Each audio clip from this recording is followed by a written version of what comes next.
Hey, I've got a capacitor here. What's the difference between these? Well, this is an electrolytic capacitor, which means that it has a negative side. This is a film capacitor. You don't see these very often, but they actually have a really special property that's really important for synthesizers, especially in a sample and hold. I have an experiment set up on the bench here. Let me show you what I have here. We have 24 volts across the rail here. This is my ground.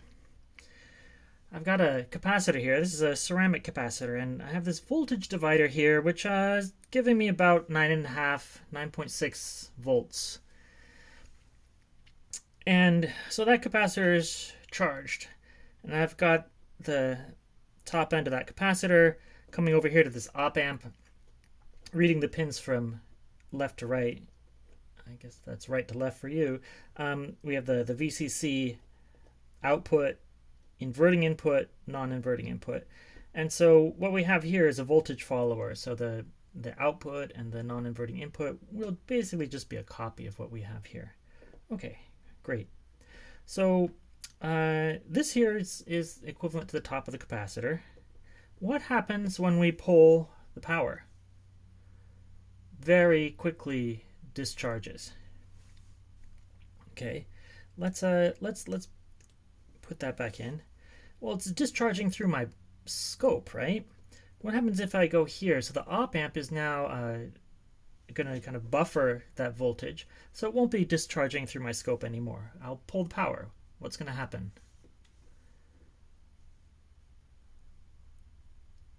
It's still slowly discharging.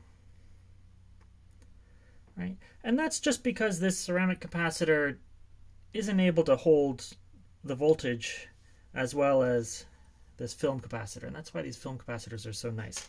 Let's just for funsies look at what happens when we use an electrolytic capacitor here. So let's drop an electrolytic in there. It's important to put the negative on the negative side. We'll charge it with our voltage divider, get about 9.6 volts, right? We're following it along there, and what happens when we pull this? It drops even faster. Okay, so let's see, how about this magical capacitor here, right? This one that is supposed to do the job. Okay, let's charge it up here.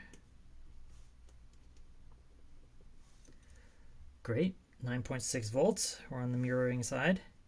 And pull this. Did you see that? No, absolutely nothing changed. It's just hanging out at 9.59. It was 9.591. Maybe very slowly discharging. Let me show you what happens if I look at the top pin here, at the top of the capacitor. It drops pretty quickly. Did you see that? And if we come back over here, right, it's holding at that new lower voltage. We can drain it a little bit more here and come back. Yeah, it's drained a little bit. So even though this scope has probably about a 1 mega ohm resistance in it to measure that voltage, but that's enough to drop that capacitor pretty quickly. And this JFET op amp here really does a great job measuring that voltage and holding on to it. Now, this is a JFET op amp. What happens if we were to use a BJT? A BJT is going to not have the same amplification properties as the JFET. It has some parasitic effects. And so let's see, this guy's charged here at 9.58. And if we look here where it's being mirrored, okay, 9.59, fine. What do you think is going to happen when I pull this power? Is it going to stay the same? Is it going to drop? Oh, it bounced up, and now what's it doing? It's still climbing. Some current is actually leaking back out of this op amp and into that capacitor.